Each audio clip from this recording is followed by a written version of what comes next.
I'm Lisa. I'm 31 and I live in Indiana. I don't even know where to begin, honestly. Maybe I should start with the fact that I never thought my life would turn out like this. I mean, I married a man who works his tail off every single day to provide for me and my son. And yet, here I am, sitting in the mess I created. But let's not get ahead of ourselves. This morning started like any other. Ethan, my husband, woke up at the crack of dawn. He kissed me goodbye like always and left for work. He works in construction, the kind of job that leaves him exhausted and covered in sweat but keeps the bills paid. I should have gotten up with him, made him some coffee or something. But I didn't. Instead, I rolled over and stayed in bed for another hour, scrolling through Instagram. By the time I finally got up, my son was already playing video games. It's his favorite thing to do on weekends, and I didn't feel like making a big deal out of it. I figured, why not let him enjoy himself? Breakfast was frozen waffles and orange juice because I wasn't in the mood to cook anything. I thought about doing some laundry or maybe cleaning the bathroom, but the idea of scrubbing toilets didn't exactly appeal to me, so I just didn't. Instead, I spent most of the day on my phone, texting and FaceTiming with Jake. Jake is Ethan's coworker. Lately, he's been helping me sort things out, or at least that's what I've been telling myself. It's not like we're doing anything wrong. We're just talking. Ethan doesn't understand. He doesn't know how lonely it gets. How much I need someone to talk to. Jake listens. He gets it. Okay, fine. Maybe it's more than just talking. But it's not like I'm sneaking around meeting him in person or anything. It's just emotional, that's all.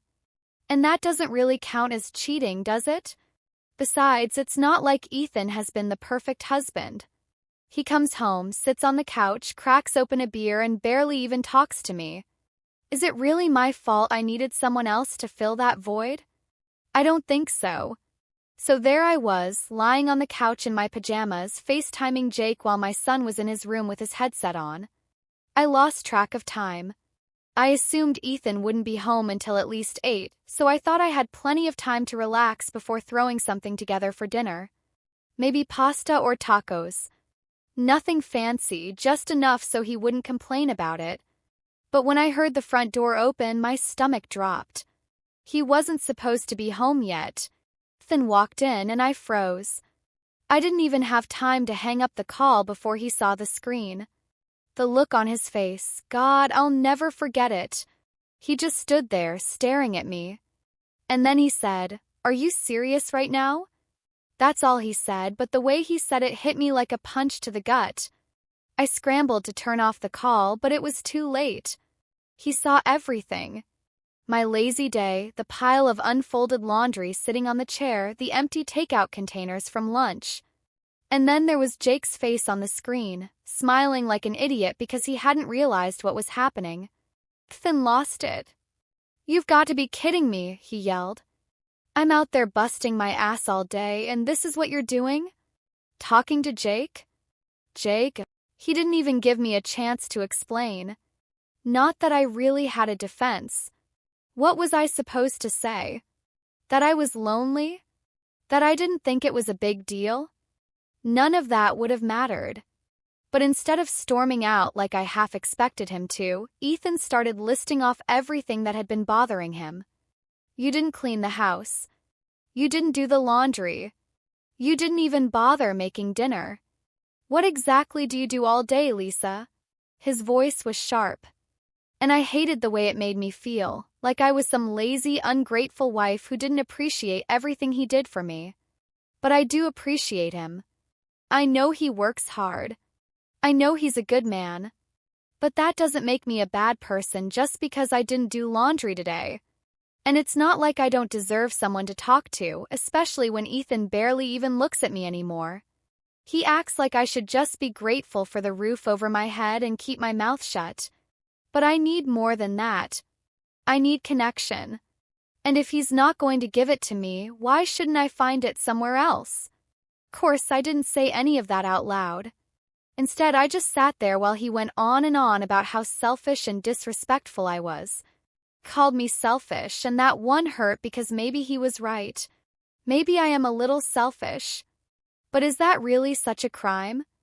Sometimes I feel like I'm drowning in this life, and all I'm trying to do is keep my head above water. By the time he was done, Ethan looked more hurt than angry. He didn't say anything else. He just grabbed a beer from the fridge and walked out to the garage, leaving me alone with my thoughts. And that's when it hit me. He wasn't going to leave me. Not yet, anyway. He was too good of a guy to just walk away, no matter how mad he was. But I knew things weren't going to be the same after this. Ethan didn't come back inside for hours. I wasn't about to follow him into the garage and beg for forgiveness. That's just not me. I don't like feeling like the bad guy, even if, in this case, I kind of am. But I don't think I'm the villain here. I mean, sure, I was FaceTiming Jake, but it's not like I slept with him. And Ethan has been emotionally checked out for months. I can't be the only one trying to keep this marriage together. Till I knew I had to do something to fix things, or at least try. So I got up and cleaned the living room. I threw away the takeout boxes. I folded the laundry that had been sitting out for 3 days. I even lit a candle on the coffee table to make the house feel a little more put together. It wasn't much, but it was something. When Ethan finally came back inside, it was late. He walked past me without a word, grabbed another beer from the fridge, and sat down on the couch. The silence was unbearable. I couldn't take it anymore. So I said, "Hey, can we talk?" My voice sounded shaky, even to me. Ethan didn't even look at me. "What's there to talk about?" he said, shutting the fridge door harder than necessary. "You've already made it pretty clear how much you respect me and this marriage." That one stung. But I wasn't about to let him have the last word. "It's not like I cheated on you," I said, crossing my arms. I'll never forget the way he looked at me after that. And I knew in that moment that things would never be the same. Then turned to face me, his expression unreadable. "You really don't get it, do you?" I swallowed hard.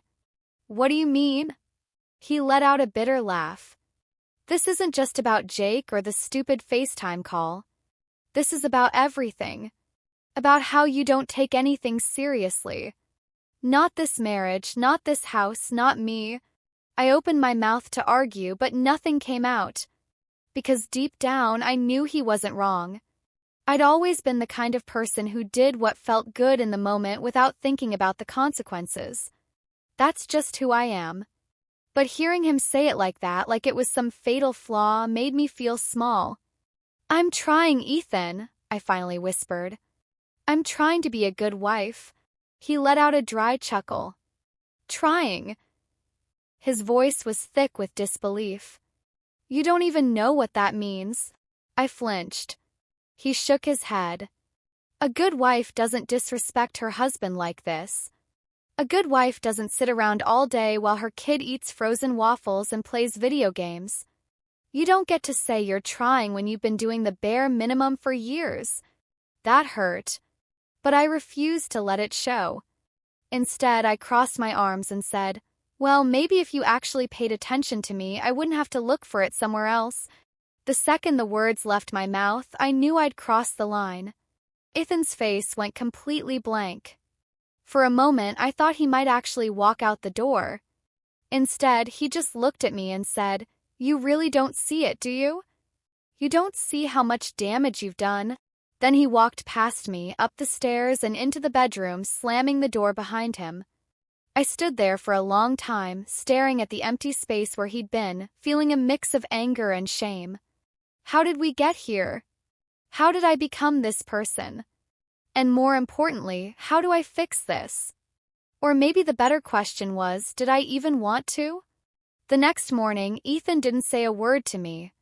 He woke up early, showered, got dressed, and left for work without so much as a glance in my direction. The silence was suffocating. I wanted to say something, anything, but what could I say? He was still furious, and I didn't want to make things worse. So I just stayed in bed, scrolling through my phone like I always did, pretending everything was fine when it obviously wasn't. But everything came crashing down that evening.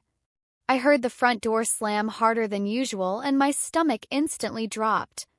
My son was in his room, headphones on, oblivious to what was happening, thank God. I was sitting on the couch, half-heartedly watching TV when Ethan walked in and stood in front of me, arms crossed. His face was unreadable. But something told me this wasn't just another argument. "We need to talk," he said, his voice low but firm. My chest tightened. This wasn't going to be good. "Okay," I said softly, sitting up straighter. "What's wrong?" He let out a bitter laugh. "What's wrong?" "Seriously, Lisa." He shook his head and sat down in the chair across from me, not even bothering to look me in the eye. "I've been thinking about this all day, and honestly, I don't even know why I'm still here." I opened my mouth to respond, but he kept going. "I don't know why I've been trying so hard to make this work when you clearly don't care." "That's not true," I said quickly, but he cut me off. "Don't." His voice was sharp. "Just don't. I'm done listening to your excuses. You don't care, Lisa. If you cared, you wouldn't be doing this. You wouldn't be FaceTiming my coworker while the house is a disaster. You wouldn't be lying around all day while I'm out there breaking my back to give you and your son a life. Do you even realize how pathetic this is? How pathetic you've become." His words hit me like a slap to the face. Pathetic. That one stung the most because deep down I knew he was right. I wasn't proud of who I'd become. I wasn't proud of the choices I'd made. But hearing him say it out loud so bluntly made it impossible to ignore. "I'm trying," I said weakly, tears welling up in my eyes. "I know I've messed up, but I'm trying." Ethan leaned forward, his elbows resting on his knees, and looked me dead in the eye. "No, Lisa. You're not trying. You've never tried. You just sit around feeling sorry for yourself and blaming everyone else for your problems. You don't take care of the house. You don't take care of yourself. And you sure as hell don't take care of this marriage. You've been coasting. And I've been the idiot letting you get away with it."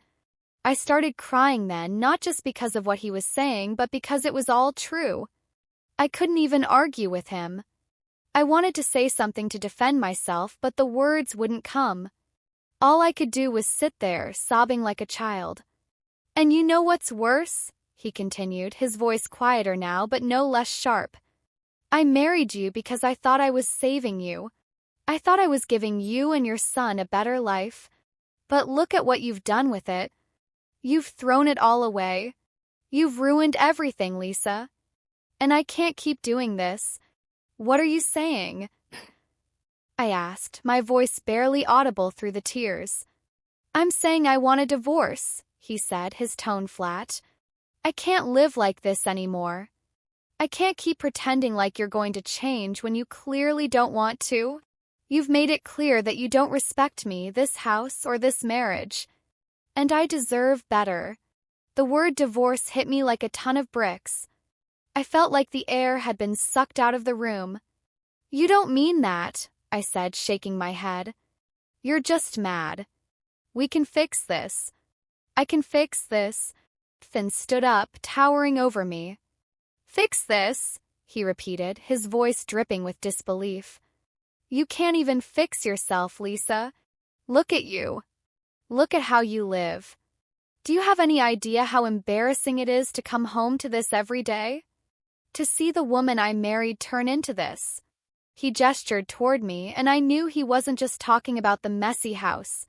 He was talking about me. My appearance. My attitude. Everything. I broke down completely then. Tears streamed down my face. "I'm sorry," I sobbed. "I'm so sorry. Please, Ethan. Don't do this. Don't leave me." He sighed and ran a hand through his hair, looking more tired than angry now. "I've been saving you for years, Lisa. But you can't save someone who doesn't want to save themselves. And I can't do this anymore. I'm done." And with that, he walked away, leaving me alone on the couch, crying harder than I ever had in my life. The days after Ethan said he wanted a divorce were a blur of shame, regret, and desperation. He didn't pack his bags and leave right away, probably for the sake of my son. But it was clear he was just biding his time. Ethan wasn't the same man anymore.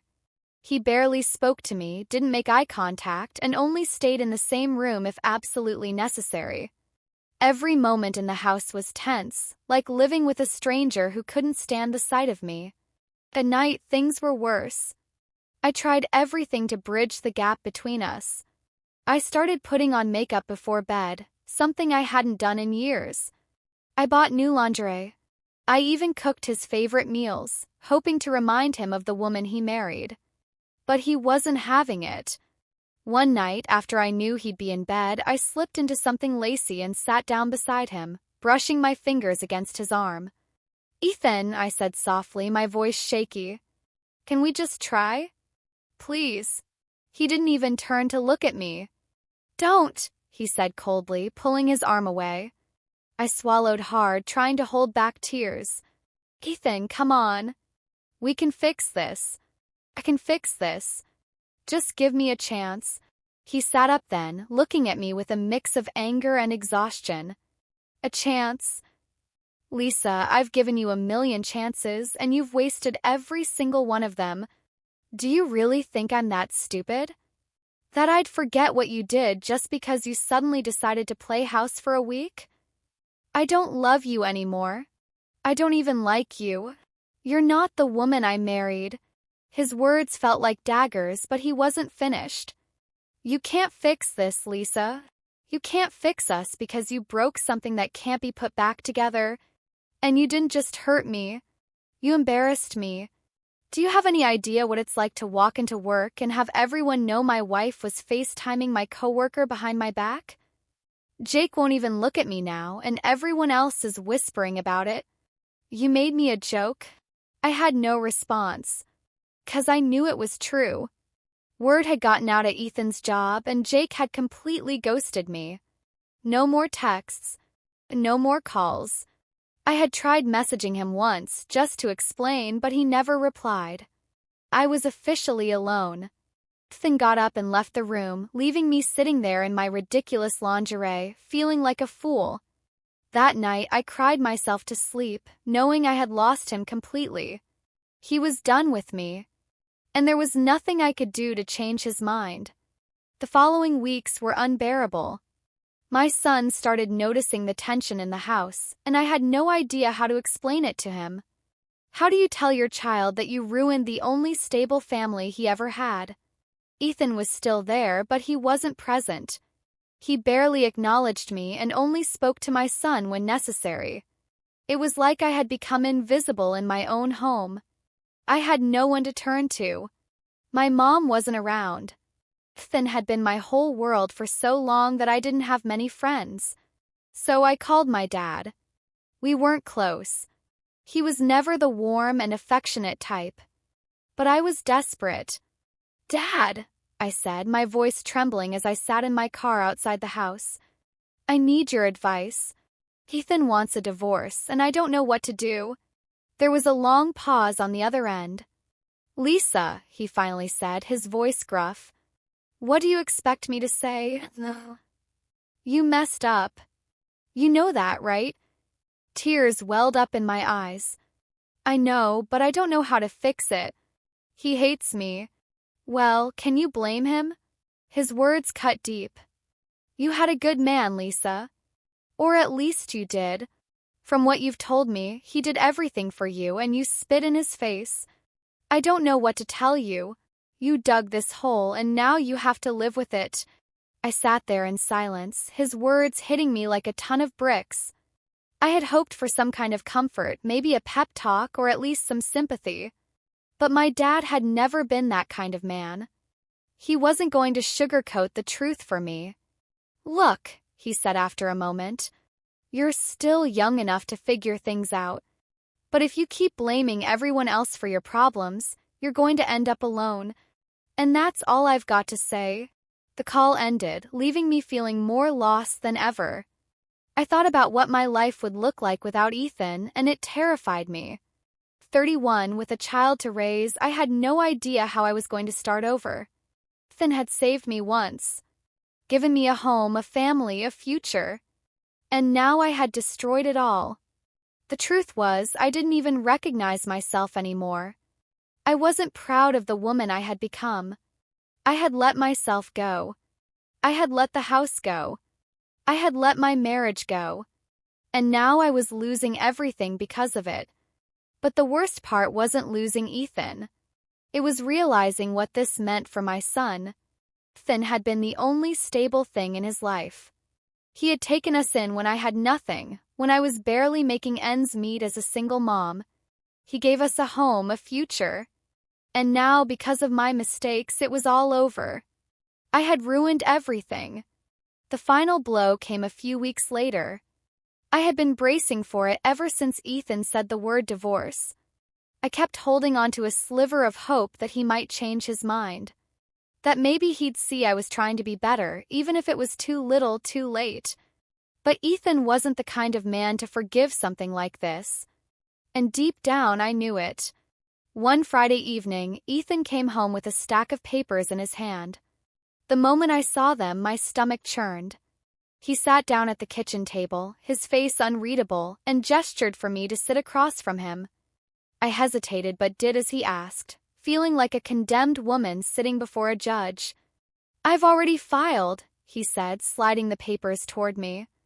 "All I need is your signature." The room felt like it was spinning. I picked up the papers, my hands trembling, and skimmed the legal jargon. It was real. This was happening. "Ethan," I said, my voice breaking, "do we really have to do this? Can't we just—" "No," he said firmly, cutting me off. "We can't. I've made up my mind, Lisa. There's no fixing this." I dropped the papers on the table, tears streaming down my face. "Please, Ethan. I'll do anything. I'll go to therapy, He shook his head. "You should have done all of that years ago. I gave you chance after chance, and you wasted them all. I'm done, Lisa. I've been done. I only stayed this long because of your son." I felt like I was suffocating. The finality in his voice was unbearable. I looked up at him, searching for something, anything, but there was nothing left in his expression. I had broken him. And now he was leaving. And there was nothing I could do to stop it. The week leading up to Ethan's move-out day was unbearable. He avoided me as much as possible, and I avoided him too, ashamed to even look at him. Tension in the house was suffocating. Our son didn't fully understand what was happening yet, but I knew the day would come when I'd have to explain it to him. And that thought made me sick. When the day finally arrived, Ethan packed his things without a word. I stood in the doorway of our bedroom, watching as he methodically folded his clothes, packed up his tools, his belongings, everything that made this house his home. I wanted to say something, anything, but what was there left to say? When he zipped up his last bag, I couldn't hold it in anymore. "Ethan." He stopped but didn't turn around. "Please don't go," I whispered. I get it now. I understand. I'll change, I swear." He let out a long, heavy sigh before finally looking at me. "Lisa." His voice wasn't angry anymore. Just tired. "People don't change in 2 weeks. You don't suddenly understand just because you're scared of being alone." His words cut deep. 'Cause they were true. Downstairs, our son was waiting by the door, his little face scrunched up in confusion. "Where are you going, Dad?" he asked, his voice small. Ethan crouched down to his level, placing his hands on his shoulders. "I have to go, buddy," he said gently. "But I'm still your dad. That's not going to change. I'll see you all the time, okay?" Our son frowned. "But why can't you stay?" Ethan glanced at me, then back at him. "Sometimes grown-ups just can't live together anymore. But that doesn't mean I don't love you. That will never change." I watched as he hugged our son tightly, his grip lingering like he wanted to hold on forever. And then, just like that, he stood up, grabbed his bags, and walked to the door. He didn't look at me, didn't say goodbye, just left. I stood at the window, watching his car disappear down the street. And then, for the first time since this all started, I collapsed. I sobbed. I felt it. The full weight of what I had done. The house felt empty without him. Like all the warmth had been sucked out, leaving nothing but silence and regret. The days that followed were miserable. I tried to distract myself, cleaning, cooking, pretending I had everything under control. But nothing helped. I started looking for a job, something I hadn't done in years. But it wasn't easy. Employers weren't exactly interested in a 31-year-old woman with no degree and barely any work experience. The rejection emails piled up quickly. I reached out to old friends, but most of them had been our friends, and they weren't eager to take my side. Even my dad, the one person I had left, kept his distance. "You'll figure it out," he said when I called him. But his tone made it clear he wasn't going to help me. I spent my nights lying awake, staring at the ceiling, hating myself. Hating the woman I had become. Hating the choices I had made. The lazy, selfish woman Ethan had every right to leave. I wanted to change. I needed to change. But I didn't know how. I didn't know who I was without him. One night, a week after Ethan moved out, our son walked into the living room while I was sitting on the couch, mindlessly scrolling through my phone. "Mom." I looked up. His face was serious, his small hands clenched into fists. "When is Dad coming back?" My throat tightened. I forced myself to smile, though it didn't reach my eyes. "He's not coming back, sweetheart." "But he loves you," my son said stubbornly. "If he loves you, why did he leave?" I didn't have an answer for that. Tears burned in my eyes as I whispered, "Sometimes love isn't enough." He stared at me for a long moment. Then, without another word, he turned and walked away. I sat there, listening to his footsteps fade down the hall, and for the first time I realized this wasn't just about me losing Ethan. This was about my son losing him, too. And I had done that. I had taken away the only stability he had ever known. I had ruined everything. The final blow came 2 weeks later. I had been holding on to a sliver of hope that Ethan might change his mind. That maybe he'd see how hard I was trying. That maybe, if I proved I was different, he would give me another chance. But deep down, I knew the truth. Ethan wasn't the kind of man to forgive something like this. And he certainly wasn't the kind of man to forget.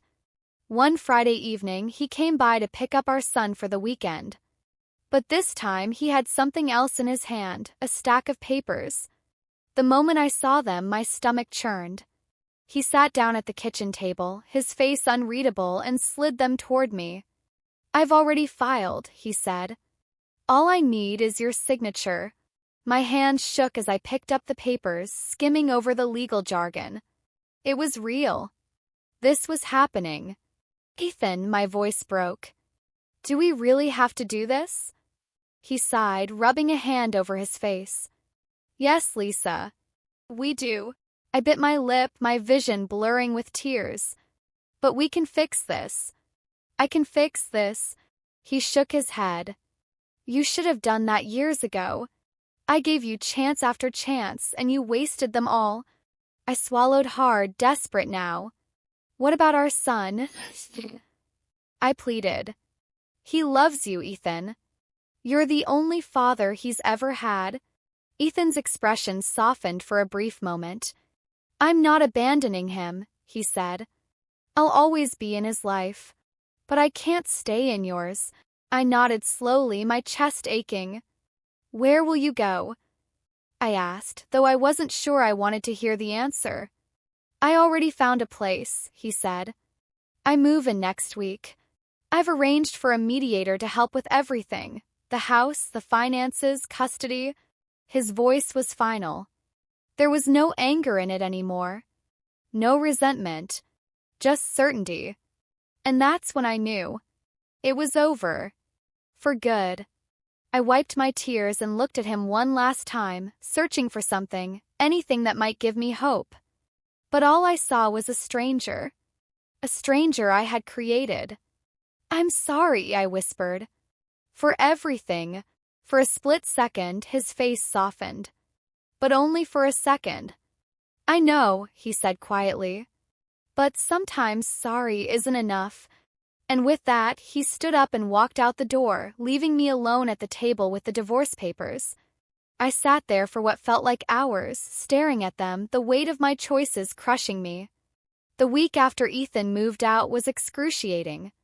I kept expecting him to walk through the door, to come home like he always did. But he didn't. He was really gone. And for the first time in my life, I truly understood what it meant to be alone. The house felt different without Ethan. Too quiet. Too empty. It was like all the warmth had disappeared along with him, leaving behind nothing but silence and regret. First, I told myself I just needed time to adjust. That eventually I'd get used to it. That eventually I'd stop expecting him to walk through the door. But I never did. Because deep down I knew I had lost something I could never get back. The days turned into weeks, and reality started to sink in. Ethan wasn't coming back. Jake was long gone.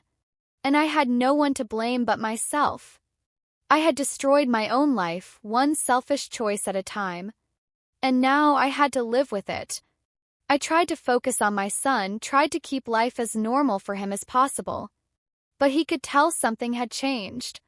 He wasn't the same happy, carefree kid he had been before. One night, I was tucking him into bed when he finally asked, "Mom, do you think Dad still loves you?" My throat tightened.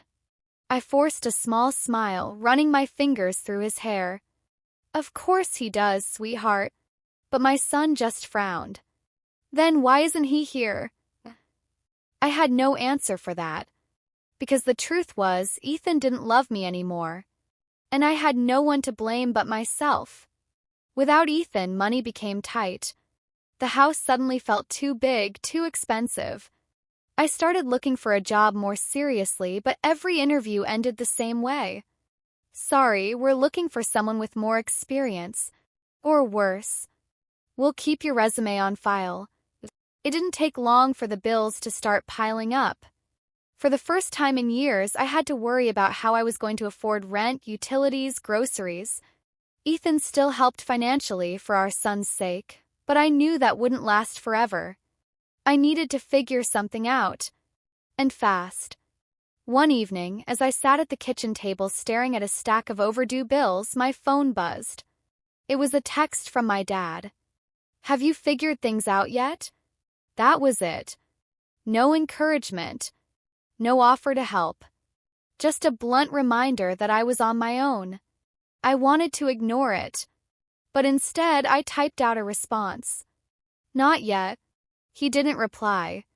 And somehow that stung more than if he had. A month after Ethan left, the loneliness hit me harder than ever. At night, I lay awake, staring at the empty space beside me in bed. I missed him. I missed us. I missed the way things used to be, before I let everything fall apart. And for the first time, I realized I didn't just lose my husband. I lost my best friend. One night, after putting my son to bed, I sat on the couch and picked up my phone. My fingers hovered over Ethan's name. I knew I shouldn't, but I did anyway. "Me, can we talk?" The message sent. The 3 little dots appeared, then disappeared. My heart sank. A few minutes later, his reply came. "Ethan, about what?" I swallowed hard, trying to find the right words. "Me, I miss you." A long pause. Then his response. "Ethan, don't do this, Lisa." Tears filled my eyes. "Me, do you think we could ever fix this?" Another long pause. I held my breath, praying he would say yes, that he would give me some kind of hope. But when his response finally came, it shattered me. "Ethan, no. I don't think we can." That was the last message he ever sent me. I never texted him again. 'Cause deep down I knew he was never coming back. The months that followed were the hardest of my life. I eventually found a job, nothing great, just a cashier position at a grocery store, but it was something. I downsized to a smaller apartment, something I could actually afford. It wasn't much, but at least it was mine. Slowly, I started rebuilding. Not because I wanted to, but because I had no choice. For the first time in my life, I had to stand on my own 2 feet. And it was terrifying. Ethan moved on faster than I expected. One day, when he came to pick up our son, I noticed a woman in the car with him. She was pretty, put together. Everything I wasn't. I didn't ask who she was. I didn't have to. The look on his face told me everything I needed to know. He had moved on, and I was just someone he used to know. It took me a long time to accept it. To accept that we were over. To accept that I had done this to myself. But eventually I did. 'Cause I had no other choice. Ethan was gone. Jake was gone. The life I had taken for granted was gone. And all that was left was me. Alone. Picking up the pieces of a life I had shattered. A life I had no one to blame for but myself.